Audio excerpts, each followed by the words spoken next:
Earlier this week, the Illinois Auditor General released a report on the state's unemployment agency, the Illinois Department of Employment Security, looking at the 2 years of the peak of COVID-19 and unemployment payments that went out. This was an effort that was bipartisan to have a targeted audit of this particular issue because there was just no real indication on how much improper payments went out. And we got that indication this week with the Auditor General reporting $5.24 billion in improper payments going out, overpayments and a variety of other things. And that included $40 million going to individuals who were incarcerated and another $6 million going to those who were deceased. And this is obviously sparking a lot of concern and frustration with lawmakers. They're calling for accountability, even criminal investigations. It gets all the way down to the issue of, for instance, the contractor that they contracted with a no-bid contract, Deloitte, to set up this federal program after governors across the state issued stay-at-home orders, essentially impacting the economy across the spectrum from governors like J.B. Pritzker, who determined what was an essential business and what was not an essential business. And we, of course, saw those unemployment numbers spike for several weeks. It was 200,000 a week filing for unemployment. Unemployment offices were closed.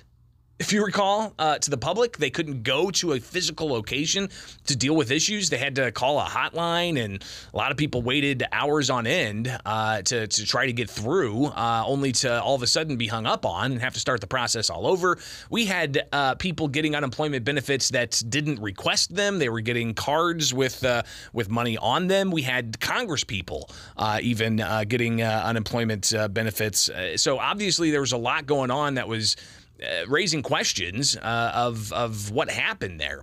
Well, the governor was asked who's going to be held accountable at an unrelated event yesterday. Here's the governor's response to what a lot of people are seeing is just an inept Illinois Department of Employment Security during the peak of COVID-19.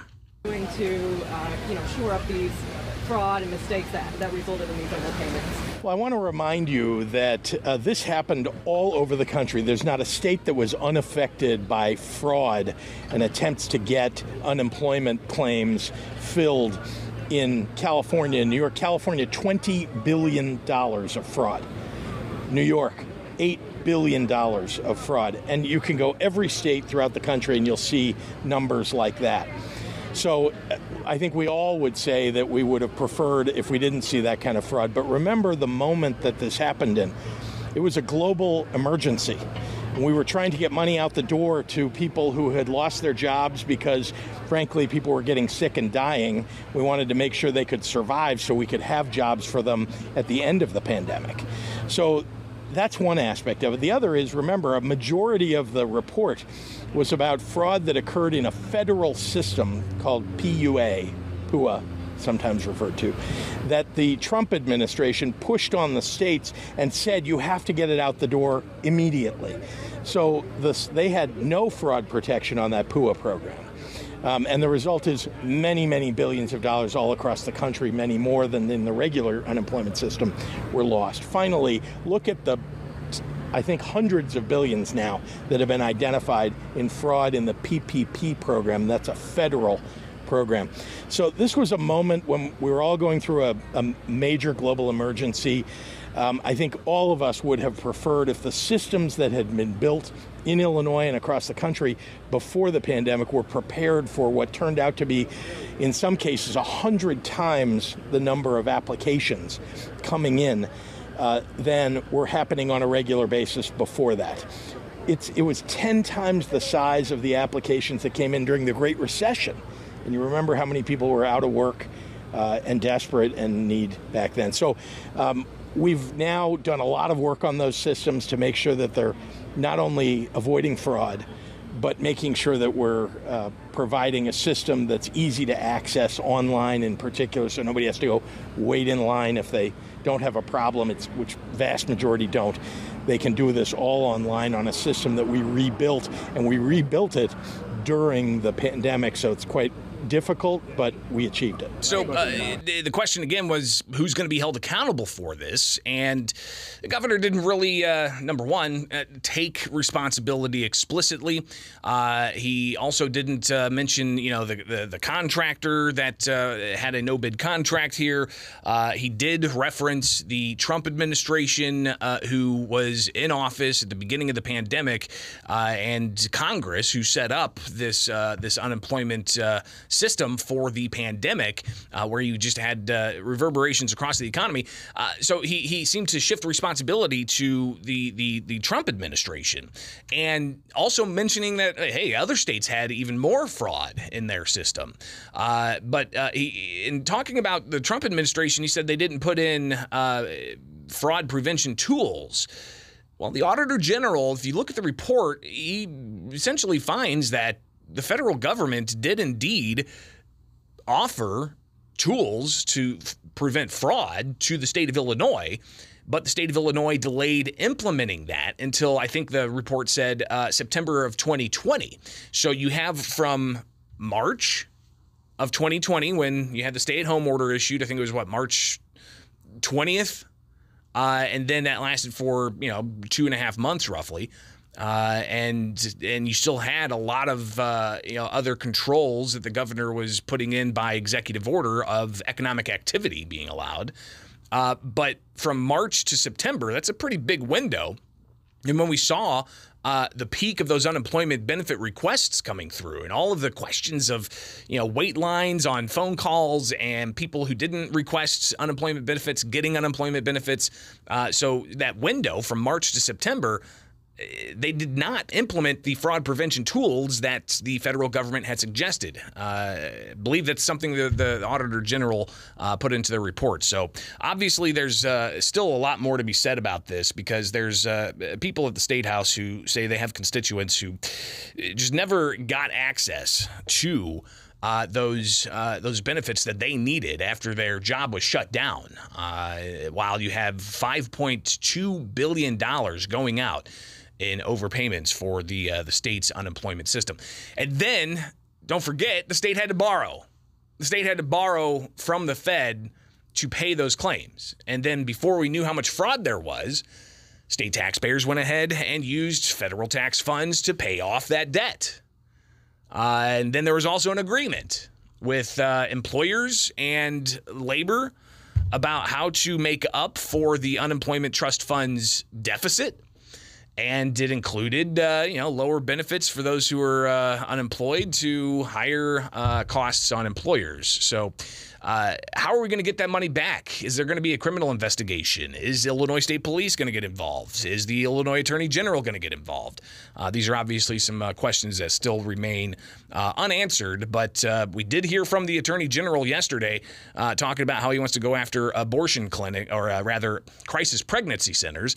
So we'll touch on that next. And another constitutional officer also talking about a skip the line provision at the DMV. So stay tuned. We'll get to that coming up here with Springfield's Morning News on WMAY.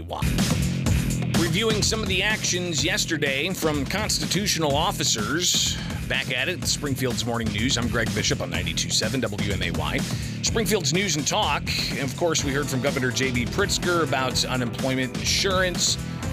But yesterday, you had the Illinois Attorney General not talking about that. He instead was addressing another issue concerning crisis pregnancy centers, and an effort to allow for the Attorney General to go after crisis pregnancy centers was signed into law by the governor. Now, the headline, Illinois allowing pregnancy centers to be targeted for, quote, deceptive practices. Attorney General Kwame Raoul talking about this yesterday. He was at a Planned Parenthood for a news conference, and he said that the bill is going to allow him to go after pregnancy resource centers if they don't offer up the option of providing for certain types of reproductive health care. Here's the Attorney General yesterday. Would stop cars entering the parking lot of the facility as a tactic to prevent and redirect patients from accessing their care that they had traveled to seek. says that obviously there's efforts to try to keep people from getting abortions, and he's seeing that as violating individuals' rights and now could violate Illinois law. The Attorney General went on to say that the U.S. Supreme Court's decision to return the decision back to states on what to do with abortion has resulted in people trying to stop that procedure. Meanwhile, you've got the Secretary of State, Alexi Giannoulias, announcing a Skip the Line program. And that's a program that actually I've heard a lot about. Some of my colleagues even saying they actually like the idea of scheduling their appointment online so they don't have to sit there and wait of having to get an issue at the driver service facilities. It's kind of reminiscent sometimes, that trope you hear all the time of having to sit in line at the DMV. It's kind of like Beetlejuice sitting there and having to pull the ticket, his weight ticket, and find out that it's in the millions and they're only on, appointment 3.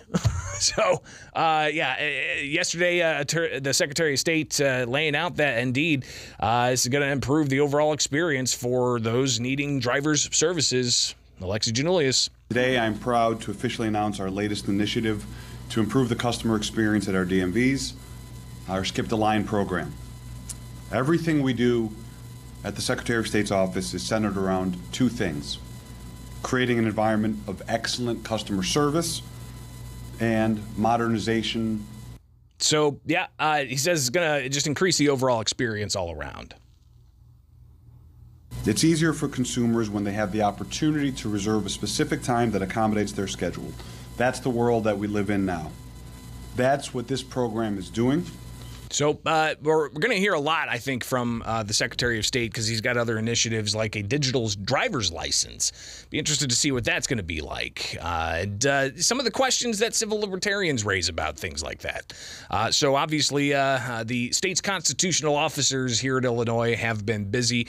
Comptroller Shoshana Mendoza has her own event later on this morning down in Anna at a veterans home to talk about some updates to facilities there. So keep them busy, I guess, this summer with the state's constitutional officers. We'll do what we can to keep you posted on what they're doing as your public servants.